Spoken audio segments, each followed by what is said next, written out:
நம்ம தலைமுடி கொட்டுறதுக்கும் ரத்த சோகையை தீர்க்கிறதுக்கும் ஒரே சொல்யூஷன் பார்த்திங்கன்னா, நம்ம சாப்பிட்ற சாப்பாட்டில் கருவேப்பிலையோட அளவை வந்து நம்ம அதிகமாக எடுத்துக்கிறணும். கருவேப்பிலை துவையல் செய்யலாம், கருவேப்பிலை பொடி செஞ்சு சாப்பிட்லாம், இட்லி பொடியில் நம்ம சேர்த்துக்கிறலாம். இந்த மாதிரி பொடி வகைகளில் சட்னிலையும் கருவேப்பிலையும் நம்ம அதிகமாக எடுத்துக்கிறம்போது பார்த்திங்கன்னா, இளநரை மறையும், முடி கொட்டுறது குறையும். கொஞ்சம் இப்போல்லாம் பார்த்திங்கன்னா டீனேஜில் இருக்கிறவங்களுக்கெல்லாம் பார்த்திங்கன்னா முடி எல்லாமே நரைச்சி போச்சு. அப்படியான இருக்கிறவங்களுக்காக ஒரு சூப்பர் சொல்யூஷன் தான் இந்த கருவேப்பிலை சட்னி. கருவேப்பிலை சட்னி எப்படி அரைக்கலாம் அப்படிங்கிற வீடியோவை தான் இப்போ நம்ம பார்த்துக்கிட்டு இருக்கோம். ஃபஸ்ட்டு என்னென்னு பார்த்திங்கன்னா, ஒரு 2 கைப்பிடி அளவுக்கு வந்து கருவேப்பிலை எடுத்துக்கலாம். இது வந்து ஒரு 3லேருந்து 4 பேர் சாப்பிட்றதுக்காக இப்போ நம்ம வந்து அவ்வளோ கருவேப்பிலை எடுத்துருக்கோம். இறுக்கி பிடிச்சி 2 கைப்பிடி அளவுக்கு இருக்கணும். நல்லா வாஷ் பண்ணி எடுத்துக்கலாம். அதோட வந்து ஒரு ஸ்பூன் அளவுக்கு வெள்ளை உளுந்த பருப்பு, 2 ஸ்பூன் அளவுக்கு கடலைப்பருப்பு, வெள்ளை எள்ளு சேர்த்துக்கிறணும். வெள்ளை எள்ளு வந்து சேர்த்திங்கன்னா தான் கலர் வந்து சேஞ்ச் ஆகாமல் இருக்கும். நீங்கள் இப்போ கருப்பு எள்ளு எடுத்திங்கன்னா சட்னி வந்து கலர் சேஞ்ச் ஆகிரும். அதுக்காக வந்து நான் வெள்ளை எள்ளு எடுத்திருக்கேன். இப்போ 1 பை 1 வந்து நம்ம வதக்கிக்கிறலாம். இதுக்கு வந்து 2 வத்தல் சேர்த்துருக்கேன், 4-5 பச்சை மிளகா சேர்த்துருக்கேன், கொஞ்சமாக வெள்ளைப்பூண்டு சேர்த்துருக்கேன், இஞ்சி வந்து நான் சேர்க்கலாம்.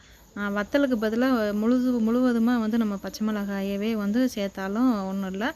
ஒரு 2 சில்லு வந்து தேங்காய் சில்லு எடுத்திருக்கேன். கொஞ்சமாக இதுக்கு புளிப்பு சுவைக்கு வந்து நான் புளி எடுத்திருக்கேன். தக்காளி சேர்க்க வேண்டாம், புளி எடுத்துக்கிட்டிங்கன்னா டேஸ்ட்டு ரொம்பவே நல்லாயிருக்கும். இதை எல்லாமே வந்து எண்ணெயில் வந்து நல்லெண்ணெய் விட்டு நம்ம வதக்கணும். வேறு கடலெண்ணெய் ஊற்றுறதுக்கு பதிலாக நம்ம நல்லெண்ணெயில் செஞ்சிங்கன்னா ரொம்ப சுவையாக இருக்கும். அப்புறமா வந்து கொஞ்சமாக பெரிய வெங்காயம் எடுத்திருக்கேன். வெங்காயம் வந்து அதிகமாக சேர்க்க தேவையில்லை, கொஞ்சமாக எடுத்துக்கிட்டாலே போதும் பெரிய வெங்காயம். இதையெல்லாம் பார்த்திங்கன்னா தனித்தனியாக நம்ம வதக்கி எடுத்துக்கிட்டு மிக்சி ஜாரில் போட்டு நல்லா வலுவலுன்னு அரைச்சி எடுத்துக்கிறலாம். தேவையான அளவு உப்பு சேர்த்துக்கிறணும்.